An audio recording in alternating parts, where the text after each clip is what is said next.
জয়গুরু। জয়গুরু। পরম পিতা রথচরণ শতকোটি প্রণাম। যোগাযোগ শ্রী বর্মা সৎসঙ্গের প্রধান আচার্য শ্রী বর্দার চরণ শতকোটি প্রণাম। বর্তমানে দাদার চরণ শতকোটি প্রণাম। গুরুকুলের সকলের চরণ শতকোটি প্রণাম। অধ্যকার অনলাইন অধিবেশনে উপস্থিত দাদা ও মায়েরা, সবাইকে আনন্দ জয়গুরু। আজকের যে আলোচনার বিষয় স্পষ্টবাদী হও কিন্তু মিষ্টভাষী হও। তো মানে আলোচনার প্রসঙ্গে বলতেই হয়, আমার কাছে বিপ্লব প্রকাশ দাদাকে অত্যন্ত ভালো ভালো লাগে, কারণ তার মধ্যে ওই যে স্পষ্টবাদিতার অনেকটা লক্ষণ আছে। আবার মিষ্ট ভাষায় সে স্পষ্ট কথা বলে, তাকে আমি অনেক সময় অনুকরণ করি। বিপ্লব প্রকাশ দাদাকে আমি অনেক সময় অনুকরণ করি। আমার উম, রাগের অবস্থানটা আজকে থেকে এখন থেকে 5 বছর আগে, 10 বছর আগে অত্যন্ত চরম পর্যায়ে ছিল। যারা আজকে থেকে 15 বছর আগে, 10 বছর আগে আমার সঙ্গে চলতেন তারা জানেন। কিন্তু আমি মানে রাগটা বেশি ছিল, ঠিক আছে, কিন্তু আমি নীতিতে অটল ছিলাম। তবে ওই সময় আমি দেখতাম কি, আমি গত 5-7 বছর ধরেই দেখতেছি ওই যে আমাদের বিপ্লব মধ্যে এই গুণটা আছে। সে স্পষ্ট কথা বলে, তবে মিষ্ট ভাষায়। এতে করে অনেক কিছুরই সমাধান চলে আসে বিভিন্ন ক্ষেত্রে। আমি আসলে ওই শঙ্কর প্রকাশ দাদা বলেছেন যে কাউকে যদি কিছু বলিস সংশোধনের তরে, নীরবে তাহা বুঝিয়ে বলিস সমবেদনা ভরে। হ্যাঁ, বলেছেন বিপ্লব প্রকাশ দাদাও একই রকম কথা বলেছেন।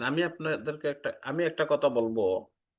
আমি আসলে ওই ঠাকুরের বই বেশি পড়ি না, তো আমারও মানে ওই ধারায় বেশি জ্ঞান নেই।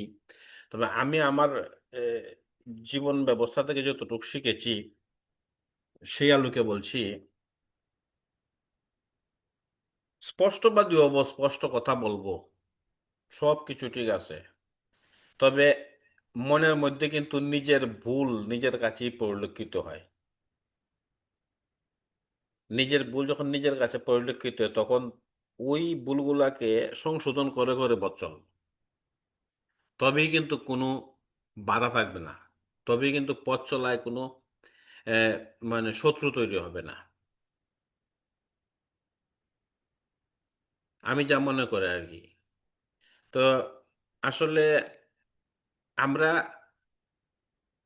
যে কোনো কাজ করব, কাজের আহ, পার্শ্ব প্রতিক্রিয়া কি হবে ওইটার কথা চিন্তা করব। আমরা একটা কাজ করব, কাজটার সৌন্দর্য বর্ধনের কথা চিন্তা করলাম। কাজটার আহ, কাজটার উম, বিলাসিতা নিয়ে চিন্তা করলাম, কিন্তু কাজটা থেকে আমাদের প্রাপ্তি কি সেটা নিয়ে চিন্তা করলাম না। আমাদেরকে যে কোনো কাজ করতে হলে আমাদেরকে ওই কাজের বিপরীতে কি প্রাপ্তি হলো সেটা নিয়ে ভাবতে হবে। পুনরায় বলছি, আমাদেরকে যে কোনো কাজ করার পূর্বে কাজটাকে এমনভাবে করতে হবে যে কাজটার শেষ হওয়ার পরে ওই কাজটা থেকে আমরা কি কতটুকু প্রাপ্ত হব তা নিয়ে আমাদেরকে ভাবতে হবে। আমরা যদি প্রাপ্তির কথা ভাবি আগে, তবেই আমাদের তবেই আমাদের অনুষ্ঠানটা সুন্দর হবে। আমাদের যে কোনো অনুষ্ঠান, যে কোনো কিছু করতে হলে তার পরবর্তী প্রাপ্তির কথা চিন্তা মাথায় রেখে তৎপর সৌন্দর্য বর্ধনের কথা চিন্তা করতে হবে। তৎপর রসনা বিলাসের কথা চিন্তা করতে হবে। তবেই আমার মনে হয় যে কোনো কাজ সুন্দর হবে। তো জানি না, আলোচনার বাহিরে কথা বলতেছি মনে হয়, আজকের আলোচনার বিষয়ের বাহিরে।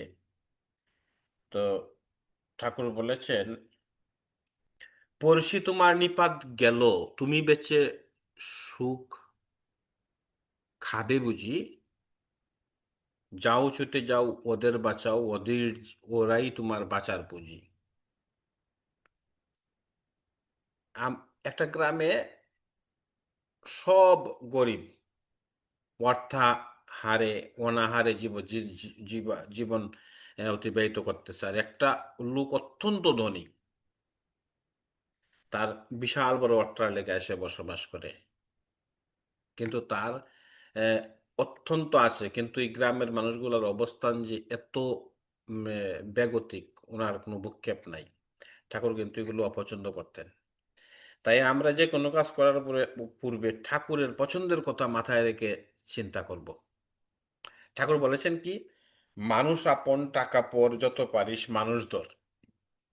আমরা অনুষ্ঠান করব, মানে মানুষ পর টাকা আপন যত পারবো সৌন্দর্য বর্ধিত করব, তা কিন্তু আমরা করব না। মানুষ পর টাকা আপন যত পারি এ, এ, রসনা বিলাসের কথা চিন্তা করব, তা কিন্তু ঠাকুরের কথা নয়। ঠাকুরের কথা একটাই, মানুষ আপন টাকা পর যত পারিস মানুষ ধর। যদি মানুষ ধরতে হয়, তাহলে কার্যের বিপরীতে, মানে মানুষের প্রাপ্তির কথা মাথায় রেখে আমাদের কার্যনির্বাহ করতে হবে, কার্যের পরিকল্পনা করতে হবে। তবেই আমরা ঠাকুরের কথা মাথায় রেখে আমরা ঠাকুরের অনুষ্ঠান করতে পারি। আর একটা কথা না বললেই নয়, সবসময় মাথায় রাখতে হবে, যে কোনো অনুষ্ঠান করতে হলে, ঠাকুরের অনুষ্ঠান সৎসঙ্গের নির্দেশ অনুযায়ী করা। অর্থাৎ ঠাকুরের একটা ছবি আমরা এক জায়গায় বসাবো, আহ, লোকজনকে দেখানোর জন্য, মানুষকে দেখানোর জন্য। তো আমরা ছবিটা, কোন ছবিটা বসাবো? সৎসঙ্গ দেওঘরের অনুমোদিত ছবি। সৎসঙ্গ দেওঘরের অনুমোদিত ছবি আছে, ঠাকুরের বিগ্রহ আছে, আচার্যদেবের বিগ্রহ আছে, অনুমোদিত বিগ্রহ। এই বিগ্রহগুলা আপনার আমরা আসনে বসাবো। ওই জাতীয় বিগ্রহ, ওই ছবিগুলাই আমরা মানে সকলের দর্শনের জন্য বসাবো। এতে করে কি হবে? ঠাকুরের আশীর্বাদ পুষ্ট হব আমরা, তার আশীর্বাদ পাবো আমরা।